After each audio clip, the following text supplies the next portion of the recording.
রোজ রোজ সকালবেলা ঘুম থেকে উঠে আমার একটাই টেনশন থাকে যে আজকে ব্রেকফাস্টে আমি কি খাবো। তো আজকে ভাবছিলাম একটু ব্রেড টোস্ট খেয়ে নিই, যেটা আমার সবসময় খাওয়া হয় না। তো এখানে বাটিতে আমি ডিম আর পেঁয়াজ কুচি লঙ্কা কুচি কেটে রেখে দিয়েছি। আর এই ব্রেডটা কালকে বাবা এনেছিল বাজার থেকে, এটা 30 রুপিস প্রাইস আর সাইজও অনেক বড়। তো তাওয়া বসিয়ে দিয়েছি, আর এদিকে কথা বলতে বলতে দেখো আমার পাউরুটি টোস্ট হয়েও গেল। আর একটু বেঁচে ছিল যেটা দিয়ে আমি ছোট্ট একটা ডিমে অমলেট টাইপ কিছু একটা করে নিয়েছি, একটু মানে লেফট ওভার ছিল। তো আমার পাউরুটি টোস্ট রেডি। তো চলো এখন আমি খেয়ে নিই। রোজ রোজ একঘেয়ে ব্রেকফাস্ট একরকমের খেতে ইচ্ছা করে না, সবসময় আমার ব্রেকফাস্টে তোমরা ম্যাগি দেখো, বাট আজকে একটু অন্যরকম দেখলে তোমরা। তারপর দেখো আমি লাঞ্চ নিয়ে বসে বললাম, আর লাঞ্চে আজকে মা করেছিল কচু বাটা, যেটা আমার খেতে খুব ভালো লাগে, যেটা মা অনেক ঝাল ঝাল করে কচু বাটা করে।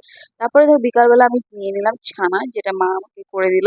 দুধটাকে লেবু দিয়ে কেটে ছানা দিল, আমাকে চিনি দিয়ে খেতে হচ্ছে। যেটা এখন আমাকে ডক্টর বলেছে একটু দুধ ছানা ডিম এগুলো খেতে, যেহেতু আমার শরীরের মধ্যে প্রোটিন আর ক্যালসিয়ামের কমি হচ্ছে, যেটার জন্য আমার হাঁটু ব্যথা পায়ে ব্যথা হাড্ডিতে প্রবলেম অনেক কিছু দেখা দিচ্ছে। তো আমি ছানা নর্মালি আমি খাই না, আমার ভালো লাগে না, আমার মুখের এক্সপ্রেশন দেখেও বুঝতে পারছে নাক সিটকাচ্ছি, মানে পছন্দ না, বাট আমার খেতে হচ্ছে, উপায় না পেরে কি করব।